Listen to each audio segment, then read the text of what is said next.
Hey everyone, welcome back to the shop and welcome back to the Viper. And I apologize for being late. I had to charge the laptop. And then just as I'm about to go live, like 5 minutes ago, the mosquito truck drove by, and you guys got to hear that thing. It does the spray for the mosquitoes, and it has like, I don't know, 20 power washers or whatever on the back. And it's so loud. It's like, brrr, and they just lay down this fog to, I guess, kill all the mosquitoes and eggs and stuff. And it's a good thing because I got a bite right here, and it's and fun fact, you're not allergic to the mosquito bite. You're allergic to the saliva that the mosquito uses to get its little nozzle into you. So just so you guys know, that's a fun fact. I have no clue what's going on with my hair, so we're gonna get our hair cut and hopefully manage some of this. I don't. It was totally normal 10 minutes ago, and then I went and grabbed the laptop, and this happened. So this is what you get. Um. Uh. Yeah. Hang on one second. Just want to make sure.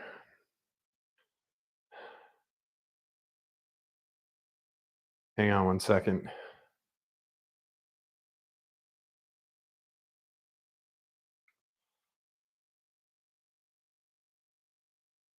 Just replying to a text really quick. Cool. Um, so, yeah, sorry. Uh, Taking care of things is obviously important. So I wanted to talk to you guys more about some of the racing stuff. Oh, and there's a little limo update for you. I talked to the transport guy, my friend Michael Stack, who's bringing this down. He and his wife Deidre are awesome. They're super cool people. They're very funny. And he is coming down a week from Sunday. The car should be here a week from Sunday. He's leaving Saturday, drive overnight. The car should be here on Sunday. So just a little quick update for you. Not long, about 9 days, something like that, for the limo to get here. So hopefully we can find cool stuff to do in between now and then.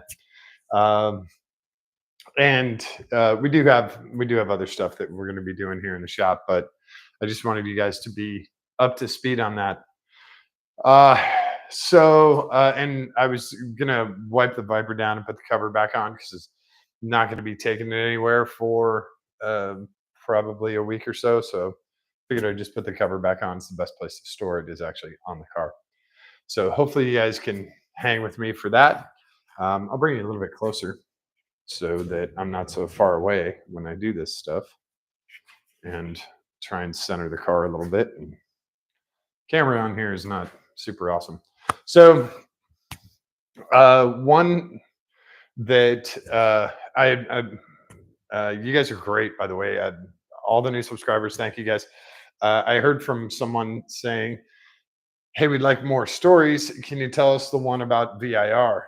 And this person has obviously heard the story before somewhere else. Either I've talked about it in person, or they've uh, they've talked to me, but, or heard it online or whatever. I've talked about it a couple of times. So I've been to VIR a few times, and the instance that they're talking about, the very first time I went to VIR, it was kind of, I don't want to say bare bones, but it was very basic. Like, the paddock wasn't paved. The really nice condos hadn't been built yet, on up by the S's, and the ones on by the back straight also hadn't been built. So, and Oak Tree was still there. Um, so it was a while ago, but VIR was a really nice track. It's a very big track, especially the Grand Course. In that configuration, you get a serious track. It's actually very cool. So we didn't. The first time I was there was with the Viper guys, and it was a lot of fun. But it was one of my early HPDEs, and so it was kind of doing leapfrog and passing drills and stuff like that. It wasn't like an actual points event or any wheel to wheel racing or anything like that. But I knew that I wanted to go back there because it was a beautiful track and it was a huge track. I'm lap wise, it's big. So I got the chance to go back. This is one. God, I can't even remember the year. This is going to be 5 or 6 years ago. I've been watching a driver. His name's Nolan Feathers, and he's a fantastic driver. You want a guy wheeling your car? Nolan's a guy. Trust me. I watched Nolan for a couple of years in NASA with his Miata, and he absolutely kicked ass in his Miata. And I also watched him off track and how he dealt with stuff, the people, the other cars, the other competitors and stuff. So I knew I wanted to drive with Nolan. And I just purchased the SRT4. And I'll do these events kind of backwards. So actually, let's just do them. We'll do them in chronological order. I'll talk about the pit race event, and this way we can get all the Nolan in tonight. So I just purchased the SRT4, and I'd watched Nolan, and I talked to Nolan about driving the SRT4 with me and doing events where we needed two drivers, and he was totally into it. The only thing that was difficult was switching from rear wheel drive to front wheel drive, but Nolan handled that no problem. The other good part about Nolan is at the time he was like 24, 25. So Nolan's obviously faster than me because he doesn't know how much a cylinder head costs. He doesn't know how much a broken arm costs. So he's gonna go. He's gonna go quicker than me, and he proved that time and again. So Nolan is a very good driver. He's very smart. He's also very conscious of the car, its limits, and all of that. He figures that stuff out very, very quickly. So after watching Nolan for a couple of years, we went to one of the last Whelen Series races at Pit Race, and this is the kind of the last of the Nara Series races and the last of the Whelen Series races. And we entered the car in TT. This was our first event as a duo, and the car was fantastic. The weather was not. The weather sucked all the way around. Pick pick what you want. Rain, you got it. Snow, you got it. Sunshine, you got it. 70 degrees, and then 4 hours later, 40 degrees, you got it.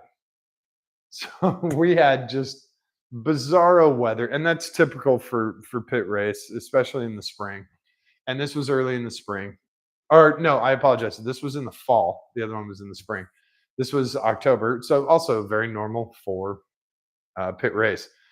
And so we had been tracking the car all day. We were in TT2, which stands for Time Trials 2, and we had some really great competitors. We had a C5 Corvette, we had a S197 Mustang, and I believe we had an S550 Mustang. There were a couple of other guys in there, and my car was still a stage 2 car at this point. So I'm barely at 300 horsepower, and I'm barely at like 320 in torque. We are on full slicks. And like I said, I just bought the car, so I don't have any spares. I don't have wets.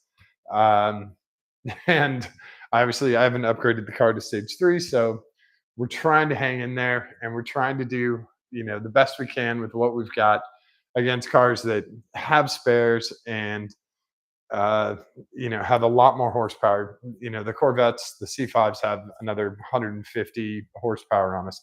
They're heavier, but uh, you know, all of that is working against us. So then you throw in the weather, and we had come down. We were in, I don't remember, fourth or fifth place in our class in TT, and it had come down to the last session, and Nolan had done all of his driving, and he had kicked ass. It had been awesome. We were right around the 2 minute mark in the snow. So this was like grapple. This is the sleet, snow, wet, and again we're on full slicks. And Nolan was still at right around the 2 minute mark for the full course at pit race. So we were doing the best we can with what we've got, and we're trying to hang in there and not beer can the car. Nolan comes in. There's a couple other groups that go out, and it starts to snow. And it starts to snow really bad during the Formula Atlantic race. And the Formula Atlantic cars are 4-cylinder. They're like Indy cars that you put in the dryer for an hour. and they shrink them down. And they're basically Indy lights.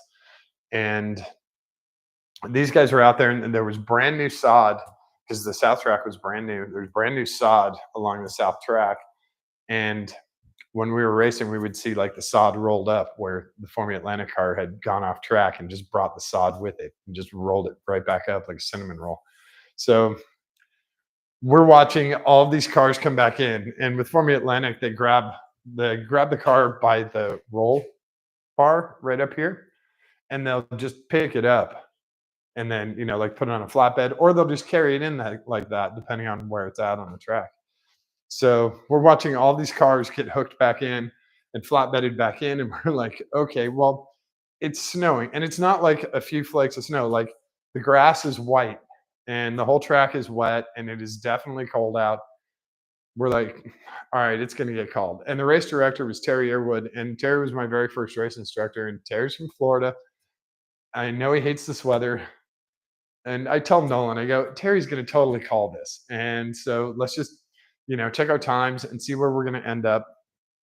And I get in the truck and I start taking my suit and my gear off. And we hear over the PA, TT, 10 minutes to grid. And I'm like, there is no way we are going to race. It's snowing outside, like not quite a blizzard, but damn, it's like snowing. So I start putting I put my suit back on. I get my Hans and my helmet and gloves back on. I get back in the car and I go to grid, and I'm using the wipers in the car to get the snow off. And like, this is so silly. But and I honestly, I haven't talked to Terry about it. I don't know why he didn't just call it, but that's okay. And so, by the way, if you get a chance to have Terry Earwood as your instructor, highly recommended. The guy is hysterical, and the guy knows his shit. So definitely a really kick-ass instructor.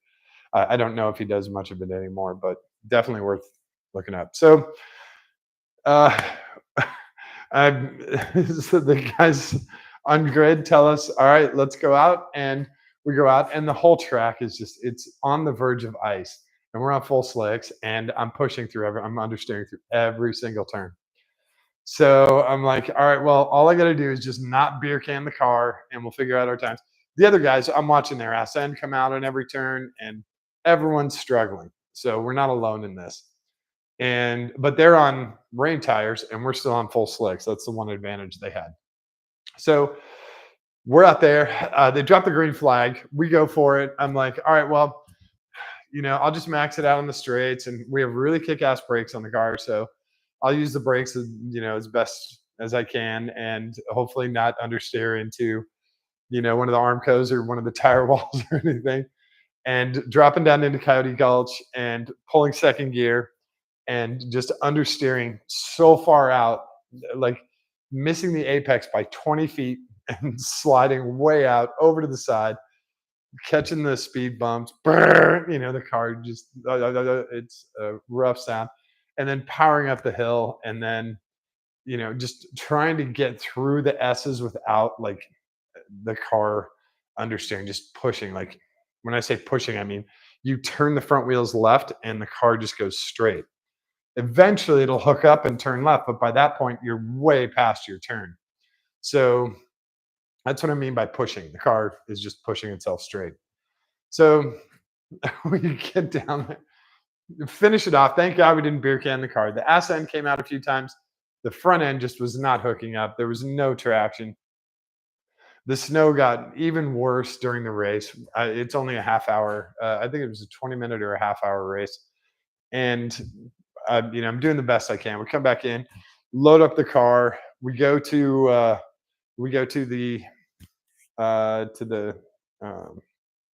the ceremony, whatever, where we find out we got second place in TT, which is great in TT2. The guy in the Mustang beat us, but barely beat us, thankfully, because of Nolan and his quick times. But I thought for sure when that snow stuck to the grass and I watched all the Formula Atlantic, not all of them, but I would say there were probably 20 Formula Atlantic cars, and I think they only had 6 that finished the race. So when I saw all those cars come back in, either on a flatbed or on a hook, I was like, oh, well, it's pretty obvious Terry's going to call the race. Yeah. I mean, he doesn't like snow, he's going to call it. And so that was a bad assumption on my part. I should not have done that because I should know how hardcore Terry is. Um, and I'll give you guys a fun one from Terry, so you're used to it when you meet him. Um, One of the first things he told me was, "When your helmet's off, you should be drinking water." And I was like, "Okay, that makes sense. Stay hydrated." But he had a finish. He said, "You should be fast out on the track because you got to come in and pee." Okay, I can totally go with that. I can go with that. And that's Terry Earwood in two sentences. And Terry's super fun, really nice guy. But don't get me wrong, he's a hardcore, strict instructor.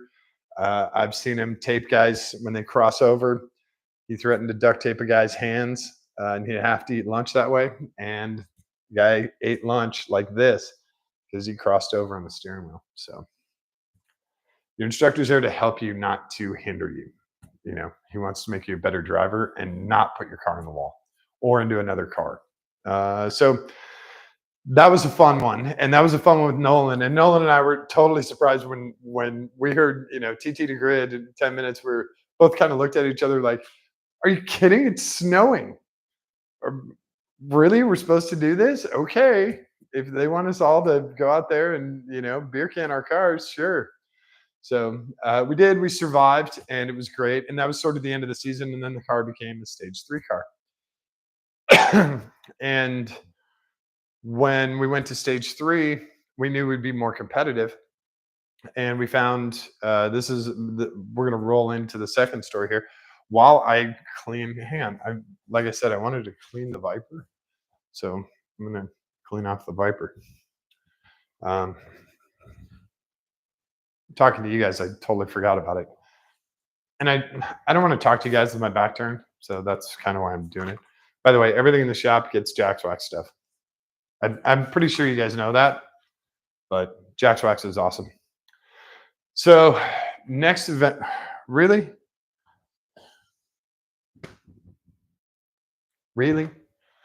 Next event was in April. So I had a few months to get the SRT4 ready.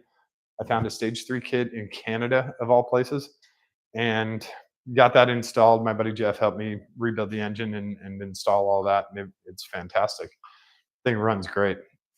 So Nolan and I were looking for events to test out the new car and the new stuff on the car. And Nolan's loving driving it. We're having a great time. It's a lot of fun. It's a very cool car. And I still have the car. So we found an event, and it was a crossover event. Now, NASA has these things called crossover events where different regions get together. So this one was a Great Lakes and Mid-Ohio, or sorry, Great Lakes and Mid-Atlantic event. And Nolan and I didn't know anybody in the Mid-Atlantic area from NASA. So we're like, hey, this would be a great opportunity. Let's go down there and we'll get to meet a bunch of cool new people.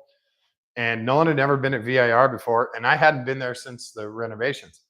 They've totally paved the paddock. There's parking space stripes and everything. And the condos have been built. I mean, it's just a beautiful, beautiful facility. It's very much like Pit Race. So talk to Nolan, we get registered.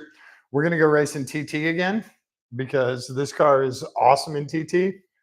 And also because we haven't done a ton of events with it. So if you're in TT, you're kind of, I don't know. It's, I don't know how to explain it. TT is not quite, you're really up against the clock versus someone else in your class. So it's way more of a clock issue, trying to be as quick as possible around the track versus trying to get ahead of the Lotus in front of you. Hopefully that makes sense. So we're going up against the clock more than we're going up against people. And so we registered for TT, and I thought this would be a fun one to check the cost of racing. And I talked to you guys about this earlier in one of the things I did about the cost of racing, but I'll do a little more detail. So for this event, I kept every single receipt. Nolan came down to my house, crashed the night, and from that point, when we left my house and drove to VIR to when we got back to my house, I kept every single receipt. Now, this did not include anything for registration. This is just the cost of racing. So we did 3 days down there, and it was great. Drove from Columbus to Virginia. Even though it's barely in Virginia, it's basically in North Carolina. Our hotel was in North Carolina. It's in Danville, just outside of Danville, if you're looking for VIR. And Danville's a cool town, very cool people. And they love the track there too, which is nice. Very nice people. The track is obviously beautiful. We drove late night and got to the hotel really late. Got to the track super early. And we had an absolute blast racing. We met some really, really cool people. That's where I met Savannah Little and some other folks that had just gotten into racing. And if I'm not mistaken, Savannah had just gotten her comp license, if I remember correctly. She can correct me if I'm wrong. But met some great people. And the people at NASA Mid-Atlantic are really, really nice. They were super cool about the crossover stuff. They really liked that we were coming from the Great Lakes region to join them. I think there were a couple of other folks that were up there as well. I want to say there was Spec M and maybe a couple of Miata guys that had joined. So that's always cool when you have a nice group of people like that. So keeping every receipt. Let's see, what else is funny about that? There's 100 things that are funny about that weekend. So this is when we started streaming stuff, and Nolan Nolan did a Facebook Live. There's a rule with doing this event. You can only have one driver per day. This way, you can't have a ringer. So a ringer that smokes everyone each day. So Nolan drove the first day, and then we figured out that Nolan was lighter than me, so we had to go get a weight, counterweight. And we went to Dick's Sporting Goods and just got a regular 25-pound barbell weight and bolted it to the seatbelt mount in the back of passenger rear of the car so that we were still matching weight. And if you podium, you go to scrutineering and they check the weight on your car. They check all the specs on your car. They can tear your car apart if they want to. That's part of racing. So we were in scrutineering, and we knew from the first day that we were going to have a weight issue with Nolan weighing a little bit less than me.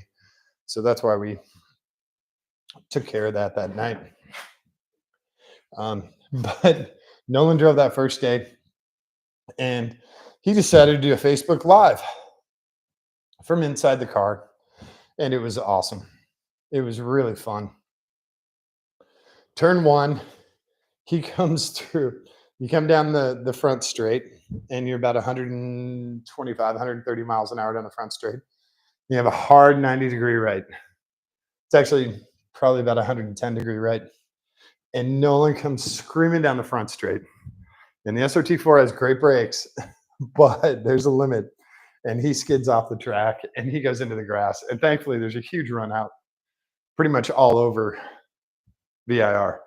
And he's on Facebook Live and he skids out. It was very cold. It was March, I believe, end of March, very beginning of April. And so tires were cold, pavement was cold, and driver was a little bit cold. And so this is probably still up on Nolan's Facebook page, but it's very funny because he was not expecting to do that. So we got a good chuckle out of that. We thought it was pretty good. We watched the video at dinner that night, and it was pretty funny. So got the door on this side. The next day I ran, and obviously I ran about 3 seconds slower than Nolan, and that's okay. I'm fine with that because the car came back in one piece, and we came back in one piece, which is even more important. And we finish off, and we got second place in class, which is great. I'm very happy with that. So trailer the car. We talked to some front wheel drive guys there that were super helpful. They were local Mid-Atlantic guys, and they gave us a ton. Like with front wheel drive road racing, I didn't know all that much, and these guys were super helpful, super nice. Gave us a ton of tuning tips for suspension, tires.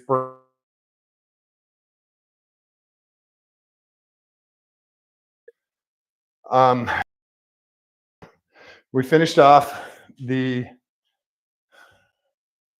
Let me give this stuff a second to dry, and then I'll wipe it all down. Finished off the weekend and load the car back up, drive all the way back to Ohio, and get back to the house. By the way, we got a little plaque, and Nolan and I agreed long ago that trophies and awards stay with the car. So even the next owner will get whatever it is. So we got this cool little plaque, NASA Mid-Atlantic, second place. And that was awesome. And the award ceremony and stuff was cool. There was a ton of really cool people there. And get back to the house, and I put the last receipt in there, and I totaled him up the next day. It was a little over $2,500 for that weekend to get that little plaque. So that includes, hotel, gas, food, gas in the race car, which is 10, 11 bucks a gallon. So it included all of that stuff. All right, come on. What is it saying? Error.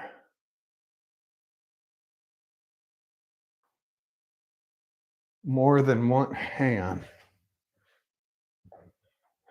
I don't know where my glasses went. Hang on a sec. It's telling me something here, and I can't read it. Oh, right here. Hang on. More than one ingestion is using the primary URL. Send one stream to the primary ingestion URL and one stream to the what? I have no clue what that means. All right, I'm going to take a picture of this just because now I got to find out. See, what I'm really good at is finding the fail. I'm really good at that. So I'm just going to take a shot of this, which is a very Inception sort of thing. All right, now I can. I have no idea what this error message. It's across the top of the screen here, and it cuts off on this side. Sorry, on this side. Cuts off over here. So I don't know what the hell it means. Hopefully you guys are still seeing me because it's still counting the live stuff. So that was our weekend at VIR, and that's a lot of it. Like I said, we met a lot of cool people and watched a lot of really cool racing. We saw a guy in practice on Friday absolutely, absolutely go nose first into a wall on uh, in hog pen, coming out of hog pen. Something broke on his car, and he went into the wall. He was in an E30, and he came in on the tow truck. And Nolan and I were walking back to towards the tech area, and we saw this guy coming in the tow truck, and we're like, "Holy crap! His car is all done." Oh, okay. You can still see and hear me. Okay. I don't know what the warning is then. So we see this guy and his car, and you look at it and you're just like, oh boy, that's the end of his weekend. And to our amazement, it was like, when you like kick an ant pile or whatever, there's not a moment where they go, oh no, and this is a Brian Regan joke. Oh no, I can't believe they destroyed everything. These other BMW guys, a whole bunch of other E30 guys, probably 8, maybe 10 of them, came ripping over, helped this guy get his car off the flatbed onto the ground. They had tools with them and everything. They start pulling fenders, they start pulling front suspension. And, we get close and we watch this, and it's like a NASCAR pit crew. None of these guys know each other. They happen to all have the same car, and they're all racing in the same class. So this guy's like, hey man, I have I got a spare UCA. And the other guy's like, yeah, I got a spare strut. And he's like, yeah, I don't know, when I could pay you guys. He's like, hey, just whenever. These guys were all super cool. They were sending parts, onto this guy's car. They didn't know him. They were just sending parts onto his car and got him back out on track for the weekend. It's cool to watch stuff like that because you have a competitor and you want that competition. You want that guy, whether it's, he pushes you or he's an easy pass or whatever, you want that competition. So when these guys jumped up to help this dude, it was so cool to watch because those guys wanted his competition. They wanted him to not have to sit out the race weekend. It was one of those unseen things in racing. You don't see that a lot. I'm sure it happens in drag racing as well. Oh, we have a cracked blower manifold. Oh, well, here, take ours. So they can make it to the next heat, and then hopefully they have a really kick-ass competition down the road, which is, that's the ultimate goal, right? Because if you're just racing yourself, it's not that much fun. It really isn't. So it's really cool to watch when these guys step up. That was really fun to watch. And they did. They got his car back out. He raced the rest of the weekend. He didn't have any offs the rest of the weekend, thankfully. So, like I said, it was really cold. So that's one of the positives. You see stuff like that, and you're just like, yeah, this is why I love racing. I get super duper competition. I get super cool people. And, you get the same thing in lemons. But in lemons, you're going to have someone who goes, oh no, the exhaust manifold from the 1MZ will fit right on a Ford Taurus SHO V6, You just need to change the gasket. Someone will know that weird, crazy shit that you're just like, there's no way. And yeah, it actually does. And they cut a gasket out of cardboard and aluminum foil, and they put it on the car, and it finishes the race. And that's for me, that's the fun part. I love that shit. That stuff's really funny. So, again, a couple of fun racing stories for you guys. And I wish we were doing more work on cars, but the problem is when you're good, the cars all run great. So you're like, what else do we do on here?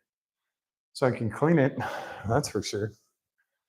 And this thing's still very clean from Sarasota Cars and Coffee, which, by the way, if you're in Florida and get a chance to, go to Sarasota Cars and Coffee. Really nice. Very well organized, super cool people, very cool rides.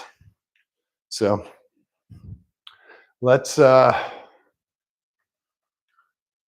think I have everything out of the car. Oh, except the body shine. We'll put the car cover back on.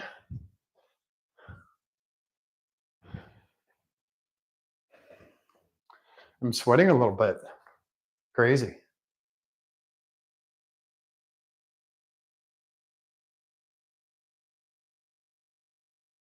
Oh, the stream started freezing. Okay, well,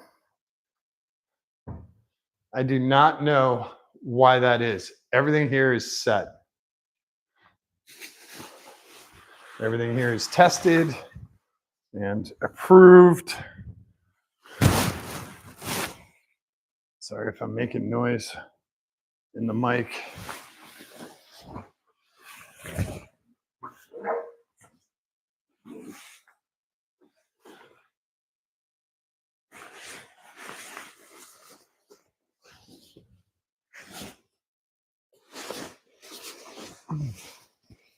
The trick to doing this car cover is to get one of these mirrors on. Where's the mirror pocket? Give me the Mickey Mouse. You get the Mickey Mouse on, you'll be all right.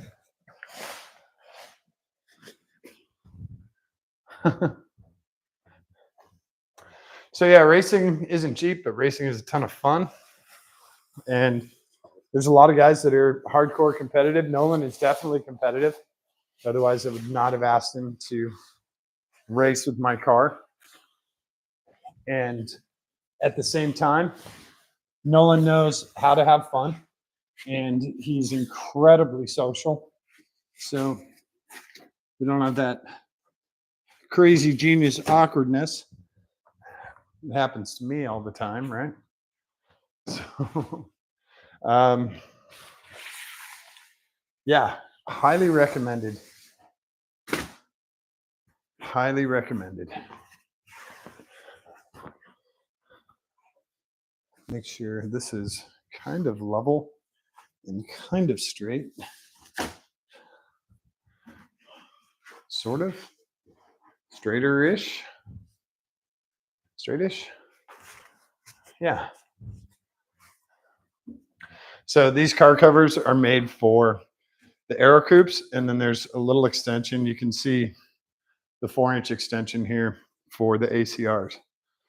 So they make one cover for both, but works just fine. Let's plug the battery back in with our Noco Genius 5.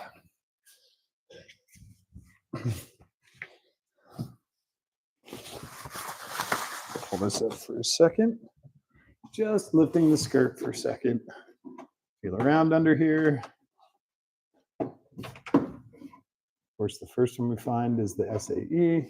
The second one we find is the Noco. Plug it in.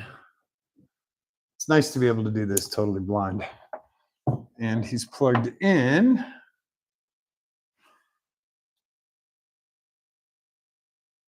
Hopefully he starts going. It actually might just be a fully charged battery.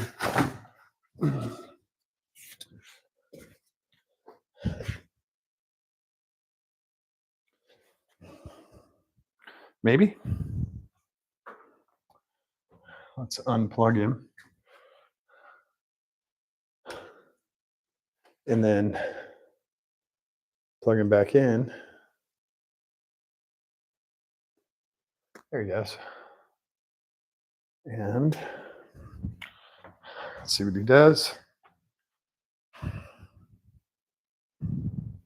Nope. All right. Well, we'll check on him. I think the battery's fully charged. That's why he's not doing anything.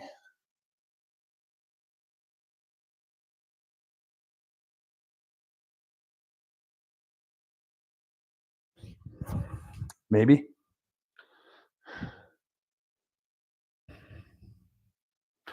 Nope. He's going.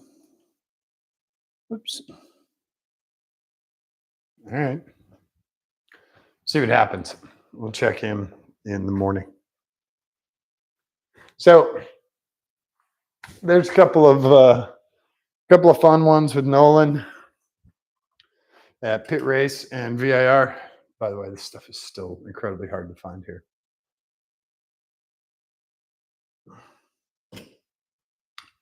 Hopefully you guys enjoyed those. And like I said, if you have any questions, comments, whatever, definitely put them down there. I'm happy to answer all your questions. And if you guys want to hear a specific story about racing or anything else at the track, whether it's Lemons or SCCA or NASA or NARA or SVRA, whatever it is, whatever I've raced in, you guys are welcome to ask questions. I love hearing it. Love hearing all that stuff. So now I'm too far away because I can't back up for you guys. We had the Miata in the way. So my mouth gets really dry when I talk, so that's why. Sorry, I know that's gross. Yeah, if you guys have any questions, comments, whatever, definitely hit me up. Let me know. I'm happy to tell specific stories, do specific details on stuff. If you're tired of hearing stuff, tell me that too, and I'll stop telling it. And look, how cool is that? You guys can see the garage lights change off the Miata windshield. That's pretty cool. Anyway, thanks again for hanging out tonight, and thanks for to all the new subscribers. You guys, I promise I actually do work on cars. I own tools. I swear. Look, I have a crescent wrench or a socket wrench. I swear, I have tools. I don't have tools like I do in Ohio, but I have tools, and I actually do work on cars. So when we get something that, when the limo gets here, when we have other vehicles here, I'll definitely tear into stuff, and you guys will see me underneath cars and under hoods and stuff like that. So we'll do a lot more mechanical stuff. But in the meantime, I wanted to get some other stuff out there and hopefully motivate you to either build a car, go racing, talk to your friends about racing, whatever. Hopefully that stuff helps out. And just a little side note, something I saw on Facebook earlier. Joe Zolper had talked about it, getting the younger generation into cars, whether it's building them, maintaining them, even just maintenance, changing brake pads, simple stuff. So important. Racing them is also important. All the rules you have to go through, all the tech and all of that.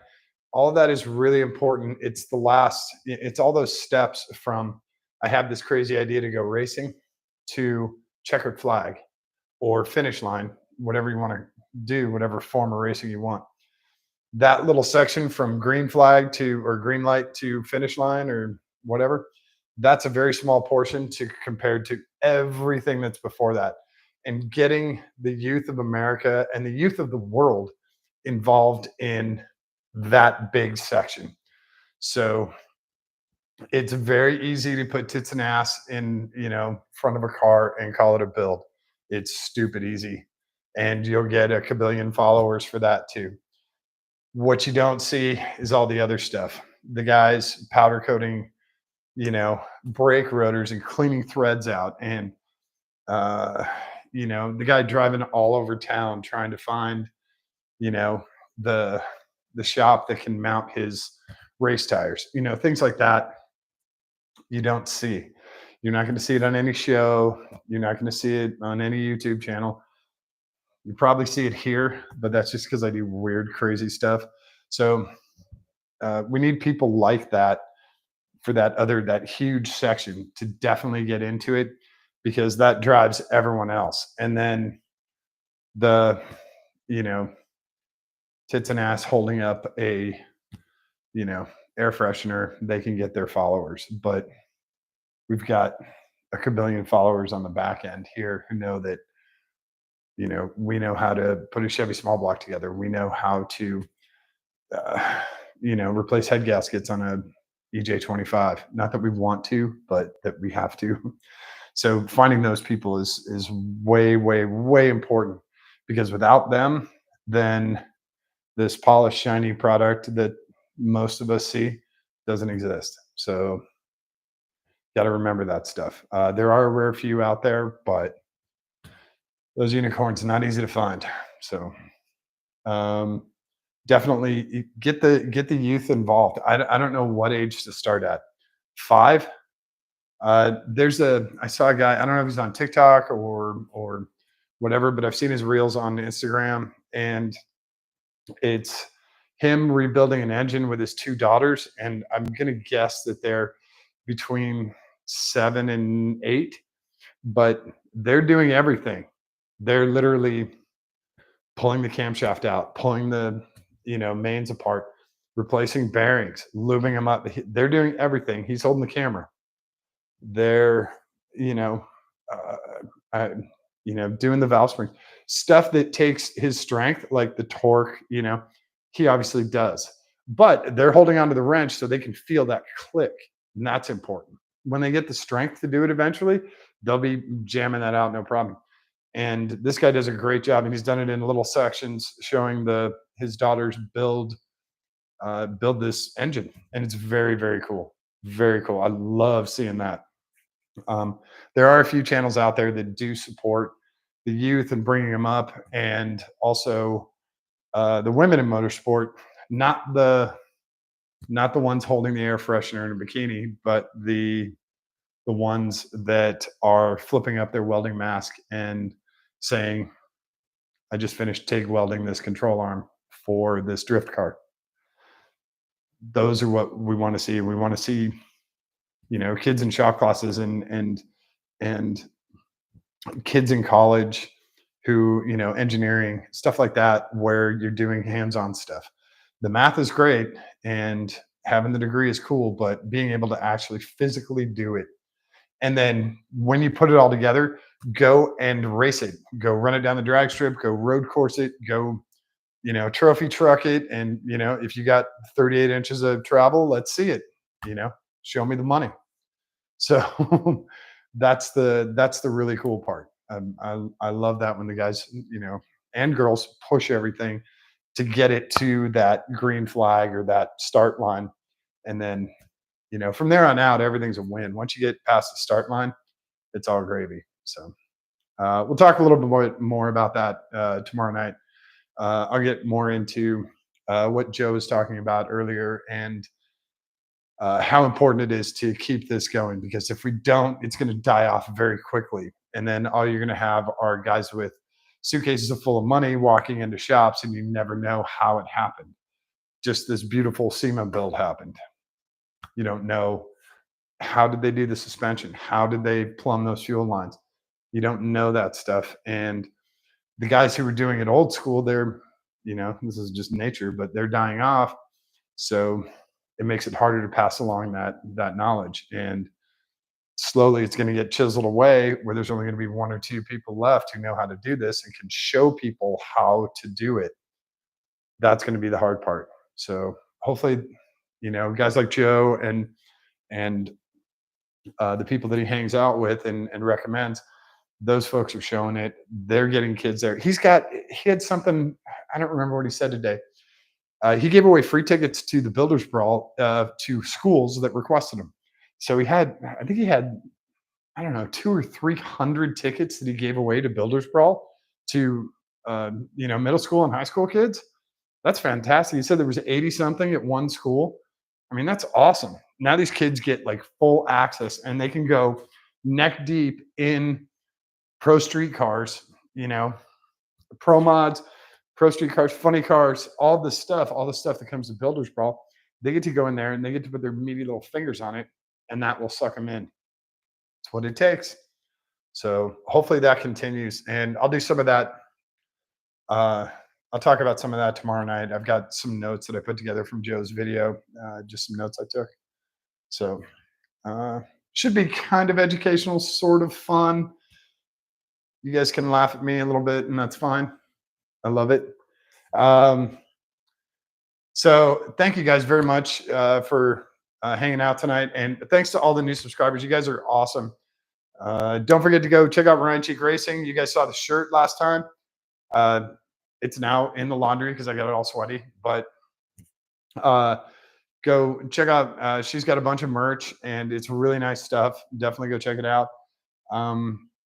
And get ready for Tail of the Dragon. We've got a ton of Tail of the Dragon stuff coming up with all the Viper guys.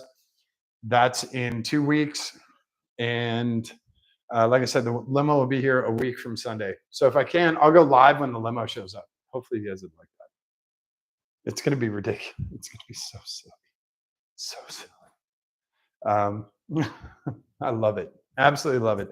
So yeah, thanks again, everyone. I really appreciate it. And I love seeing, those emails say, new subscriber and stuff. I love that stuff.